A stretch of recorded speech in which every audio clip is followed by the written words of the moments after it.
กับสบายดีและสวัสดีจ้าพี่เอฟซีทุกคนทางฝั่งไทยหรือฝั่งลาวหรือว่าต่างประเทศเนาะมื้อนี้มาพบกับสาวน้องเอิญสาวลาวคือเก่ามื้อนี้มาพร้อมกับมื้อบุญเนาะมื้อบุญเดือน3ประเพณีบ้านเฮาเดือน3ออกใหม่3ค่ำมื้อนี้เนาะเป็นมื้อ3ค่ำของเดือน3เปิดประตูเหล้าเดี๋ยวสิพาไปเบิ่งวิธีเปิดประตูเหล้าของฝั่งลาวเนาะไปเบิ่งกันเลยนี่แม่เพิ่นกำลังเฮ็ดควันข้าวให้ข้าวบ่แม่เขาและสามมาทองคำ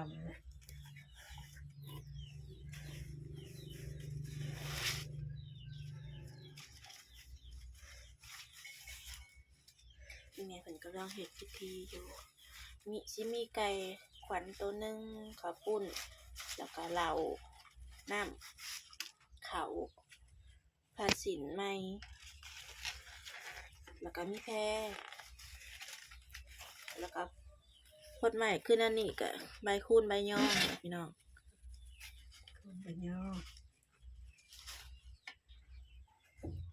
แล้วก็มีน้ำหอมน้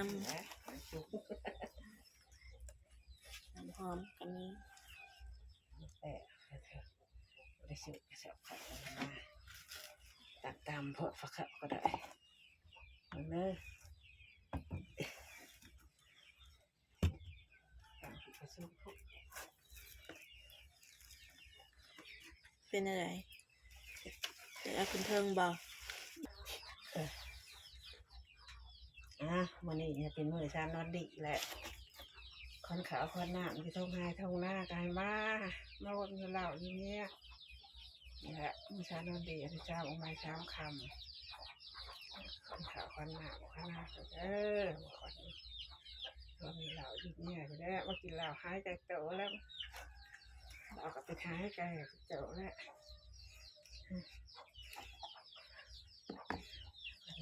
นั่งข้าเจ้าสาวคนนี้นั่งข้าเจ้าสาวคนนี้ไปมาคนเมาเหล่าอยู่เนี่ยแล้ว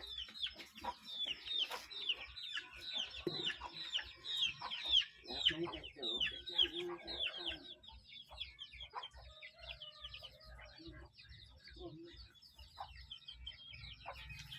พูดข้าว่าแท้พูดน้องคำพูดน้องขึ้นจำขวัญเขาเขาน้ำข้าวปลาข้าวขายยายใหญ่พี่ใหญ่เนาะสิเฮ็ดแบบนี้ทุกปีนะพี่น้องเดือนของประเพณีเดือน3ออกใหม่3ค่ำจำคู่ปีเนาะ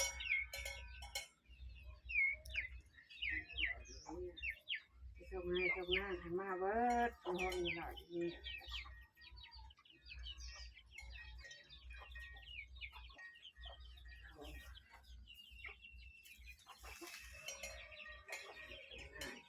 มาแล้ว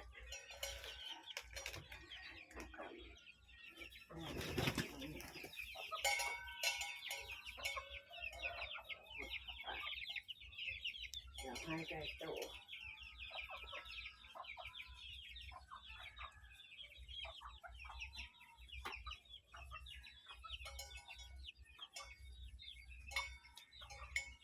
มีข้าวปุ้นน้ำมันพี่แม่ใส่ข้าวปุ้น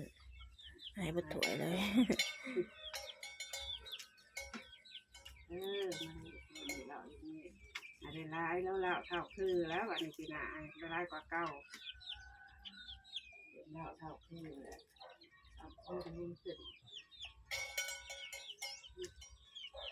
แล้วกินน้ำแล้วบ้านี้กินข้าวแล้วก็กินน้ำเลยกินน้ำแล้ว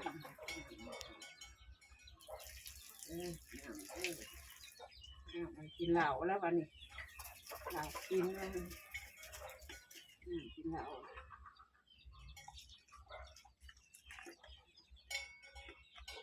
อย่าอะไรคนเขาน้ำเหล้าเหล้าที่อย่าอะไรจะเหล้า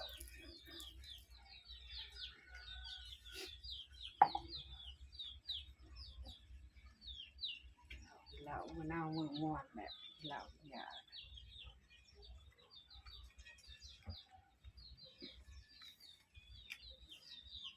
ม่วนแล้วบ้านนี้ จำค้อนขาวแล้วก็สิเอาสินมาพาดไว้นั่นนี่เนาะกับแพรสินก็สินแบบว่าบ่ทันละนุ่งพี่น้องถ้าเปิดประตูราวไว้จนฮอดค่ำพุ่นละจังได้ปิดก็สิเปิดไว้เบิดคืนก็บ่ได้นะพี่น้อง ย้านเขาจะมาลักเขาเฮ็ด3มื้อบ่แม่เปิด3มื้อบ่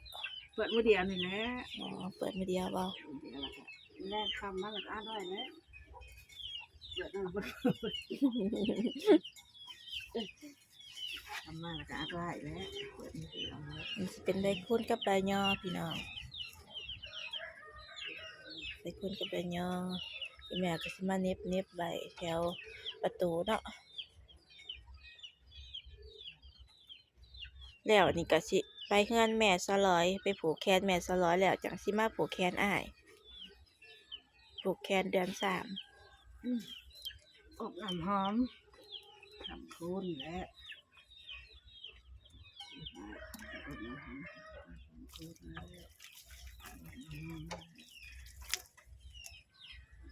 นแล้ว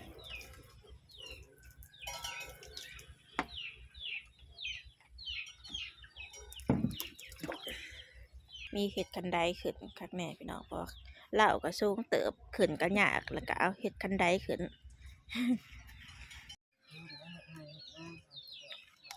หลังจากที่เฮ็ดอยู่เทิงลาวแล้วก็มาเฮ็ดให้รถไถนำพี่น้อง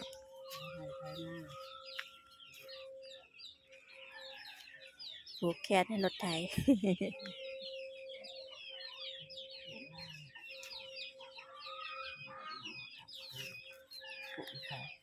ฮะผูกใส่เขา ครับในคูนแหละให้เห็ดให้ใช้หน้าให้กินสอให้จักอย่างคูนแค่นี้แค่นี้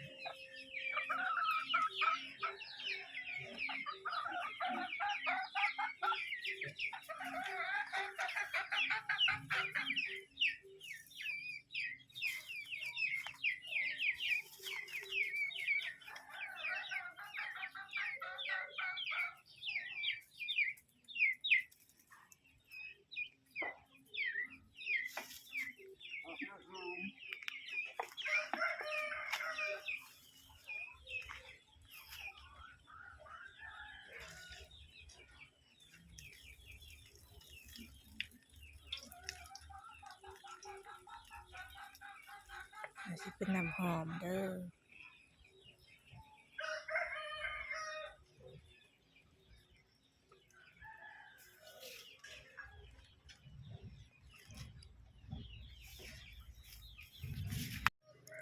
หลังจากที่แล้วอัน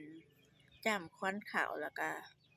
ผูกแขนให้รถไถเนาะพี่น้องบัดนี้ก็สิไปผูกแขนให้แม่ซะร้อยบัด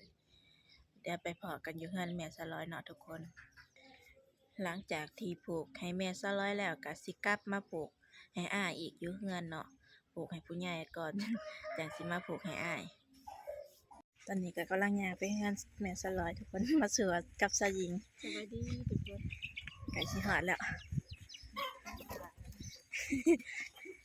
หนาวดิตื่นสายมามื้อนี้นะสิเย็นๆพี่น้องสิกลับมาหนาวอีกแล้วบ่จักมาฮอดแล้วทุกคน มีแม่สะร้อยแล้วก็แม่สะพรอันนี้คือสิเป็นสะอินมาจากบ้านสิแหนบพี่น้องเพิ่นมาไกลเด้ สบายดีค่ะ พากันกินบักฮุงบ่ทราบเลยน้อง กินยาเกาะกินมะม่วงกูว่าแล้วก็ถือกินมะม่วงว่าซั่น อันนี้ก็สิเป็นต้มเป็ดเนาะแนวกินต้มเป็ด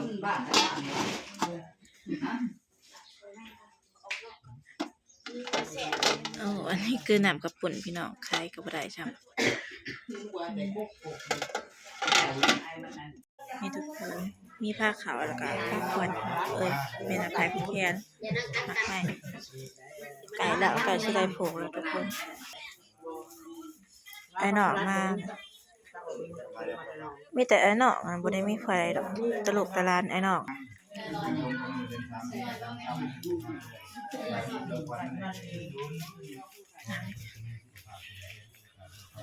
ข้าจัง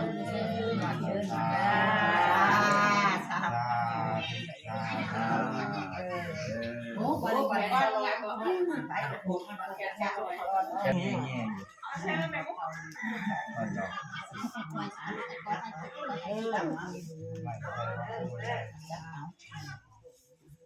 นั่นเบิ่งรถดำเปล่าแล้วลูกจะแอบไปอยู่ได้ปีหล่อดีนะเป็นบัตรเป็นห้างเลยที่พ่อที่เขาคิดเรื่อยง่ายเรื่อยห้องนอกเลยนอก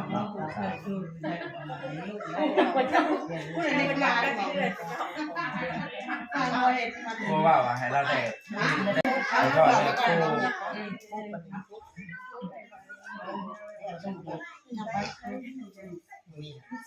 แล้วก็คือใส่นอกเลย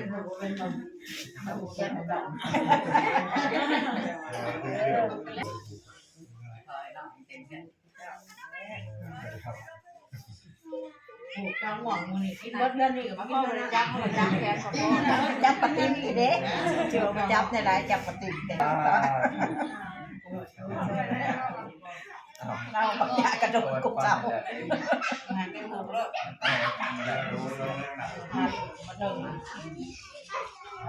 หมูดิได้เลยได้ไหมผูกหางนะ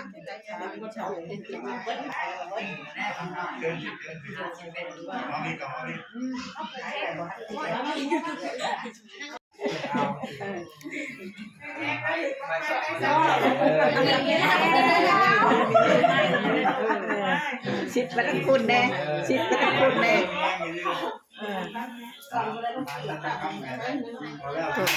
ผูกให้เบิดทุกคนให้งานแม่สลอยมีแม่สลอยของอ้ายสลอยไปหน่อยจานขับปุ่นกำหนักขับปุ่นนี่ทุกคนหอดเวลากินข้าวแล้วปุ๊กแค่แล้วกินข้าวให้ผู้ใหญ่กินก่อนเด็กหน่อยกินน้ำหลังแม่ว่าเด็กหน่อยดอกเพิ่งจะเดินกินน้ำหลังก็ใจ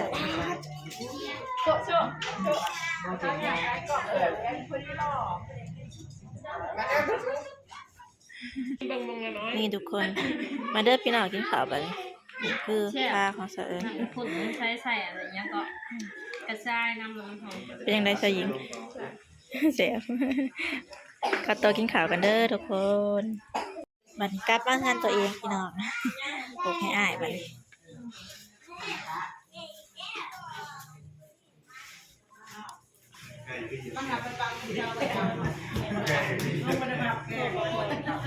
เอาอันนั้นไปยังสั่นได้ก็มาวันฟรีและแดดหน่อยมาเบิ่งอยู่เฮือนเฮาก็มีอันขับปุ่นคือกันทุกคนหลังจากมาแต่แค่แม่สลอยก็มาผูกแขนให้อ้ายต่อด้วยเพิ่นอยู่เฮ็ดกินแต่งอยู่แต่งกินท่าบ่ได้มีไผไปเพิ่นอยู่เฮือนผู้เดียวเพิ่นอยู่เฮือนเฮานำมีต้มไก่เฮือนแม่สลอยน่ะมีต้มเป็ดไก่กับเป็ดตัวใดสิแซ่บบัดนี้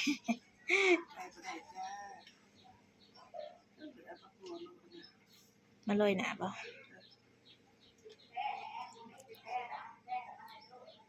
เด็กผักหอมอันปลอมบ่ได้บ่ไม่ใช่แจ่วบ่ใช่แล้วแจ่วกันอันนี้เลยเพิ่นแต่งผ้าขาวผูกแขนก่อนพี่น้องผูกแขนแล้วเพิ่นละจังได้ย่อเขาสิมีต้มไก่ข้าวปุ้นแล้วก็แจ่วพี่น้องผัก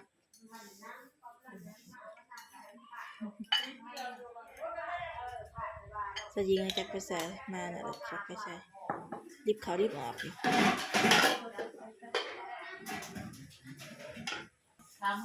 ่มาเด้อ เข้าไปเด้อเจ้าบ่าว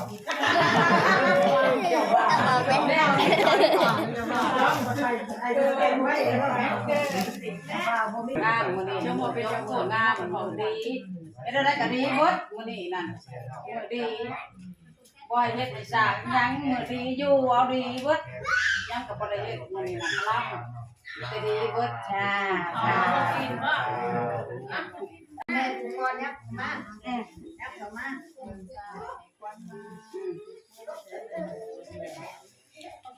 มีแต่ญาติพี่น้องครับทุกคนข้าวสลัดบอกก็กาแฟสลอย ยังคือเคยมีตัวแม่นั่นได้ ตลาดบ่มีอัน ร้อยมาสมุดน้ำอ่างแล้วว่าเดี๋ยวมานแล้วบ่มาทำนี้มัน มันเป็นบ่เป็นจะรับใหญ่หน่อยฟันอยู่มาควันมาแต่เกาหลีมาเจอมาเลยต้องไปทานอยู่มันกายมาเบิร์ดพันใส่กายมาเบิร์ดแต่ดีมีแห้งจะพูดจะดีมีแห้งพันใส่กับมาเบิร์ดผูกเอาเอาควันไหนก็คงไม่ก็ตอกกายมาควันไหนใส่กับกายมาพันมาเบิร์ดใส่ทางใส่กับกายมาลูกให้ได้เมียน้ำมูกแล้วอันว่าให้อันเอาเมียมันว่าให้มาทำไปกันจับ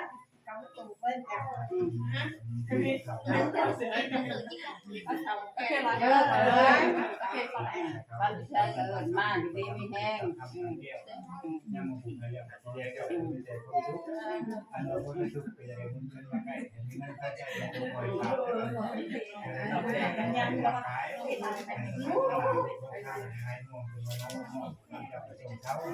เรื่องอะไรที่ว่ามันมองเสาเพราะว่ามันเป็นปีเก่ามันเก่าในย้อนกับป้าเลยเอาแต่แบบมันนั่นแต่แนวมันดีอะไรมองเก่าในย้อนป้าจ้าเนี่ยสลอยก็ปลูกไว้นี่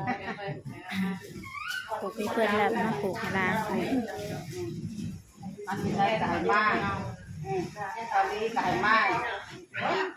เกิดจะพูดตกค้างไก่มากเบิดฝันมันใช้กระบอกหน้าข้างข้าไก่มากดีมีแรง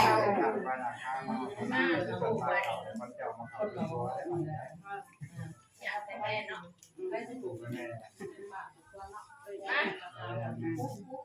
ด้อจับวันตรงปกขามาให้บ้านเลยอยู่น้ำค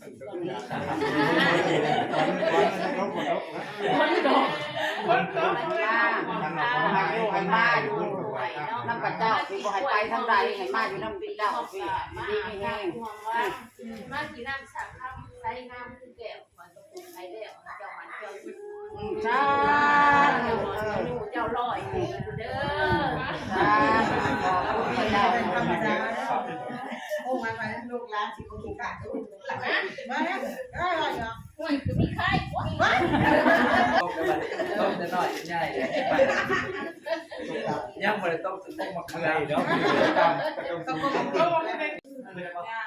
คนสิว่าร้องเป็นไงก็พูดไปแล้วมันพูดมันงอมไปถูกเนาะอ๋อได้เด้อเจ้าเสียวเอาไปแก้มาได้ทุกพูดผิดใช่ไหม ปลูกแคนเดินตามเอื่นขวัญ ไอ้บอกแม่กับหัดยืดเนาะอยู่ดีแห้งแต่อย่างนี้ก็ได้เราอยู่ยืดว่าสลอยสแปซสลัดสหิงเรียงกันเลยตามลำดับความงาม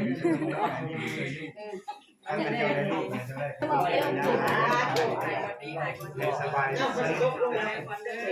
สนุกไปใส่จนทำดีมันกินแล้วอยากนั่งกว่าปีใหม่ไม่ใช่ใส่เปลี่ยนใหม่เมื่ออยากเจ้าไม่ติดมาบอกให้เอ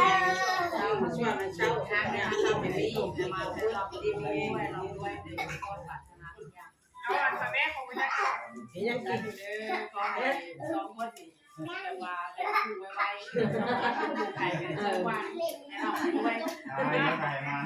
เราไปด้วยไปช่วยกันคือแบบว่ามาทุกพันเกียรติมาเลยมาเลยนะครับ คิดผลไม้นั่นแหละ ปล่อยยอปล่อยยอ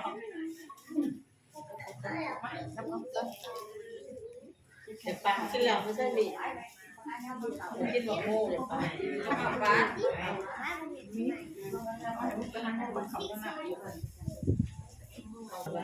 โมแต่กูได้กินเลย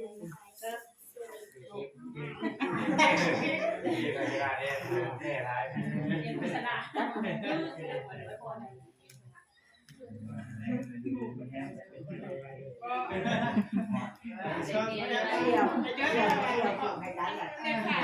สองเสี่ยวสลินเพิ่นโผล่ปันนี้พี่น้อง มันก็ถึงสิ่งที่แนวไว้เข้าใจผูกทำ น่าจะมาบ่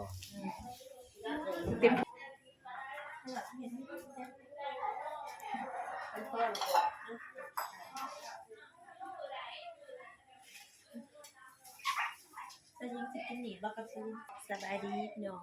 มื้อนี้มาผูกแขนอ้ายเสะเอิญ ใส่กับงามตรงนี้ว่ะ อีแม่ให้เพิ่นให้เบิ่งอันข้างใกล้พี่น้อง ข้ามมันในดอกข้างไก่งามคือถามเบิ่งข้างไก่มาเลย ท่านยำได้มากกว่านี้ ผูกแขนแล้วก็กินข้าวเนาะ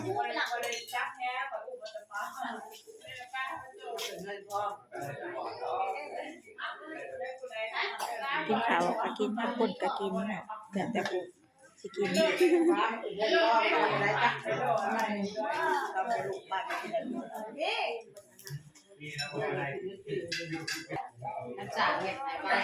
แซ่บอยู่บ่ แอบดูมาเด้อมาแค่กล่องวิ่งเริ่มทุกคนเริ่ม นี่ทุกคนกินข้าวสยิงกับสลินแล้วก็เอื้อยเพิ่นมากินอยู่พี่ คนกินร้านนี้มันจะร้อยเขาขึ้นมันหนึ่งของเขาขึ้น อันต้มไก่ต้มเป็ดตัวได้แซ่บสยิง ต้มไก่แซ่บ ต้มไก่แซ่บกว่าบ่ มันขึ้นกับแม่ครัวได้ นี่ทุกคนที่แล้วก็ต้องมาหาล้างถ้วยเด้อหาล้างถ้วยล้างบ่วงเห็นบ่เล่นนี่อันพอน้องก็แล้วก็แม่น้องกิ่งเนาะมาล้างช่วยโอเคเนาะทุกคนสำหรับคลิปมื้อนี้ก็เป็นประเพณีลาวเนาะจำควันข้าวออกใหม่3คำเนาะเดือน3ออกใหม่3คำแล้วก็มีผูกแขนแม่ซะเลยแล้วก็ผูกแขนอ้ายนำเนาะเอาเป็นว่าถ้าผู้ใดมาคลิปนี้ก็อย่าลืมฝากกดไลค์กดแชร์กดติดตามแล้วกดกระดิ่งแจ้งเตือนเนาะแล้วก็เป็นกำลังใจให้เด้อจ้าสำหรับมื้อนี้กราบสบายดีและสวัสดีจ้าขอบคุณขอบใจหลายบ๊ายบาย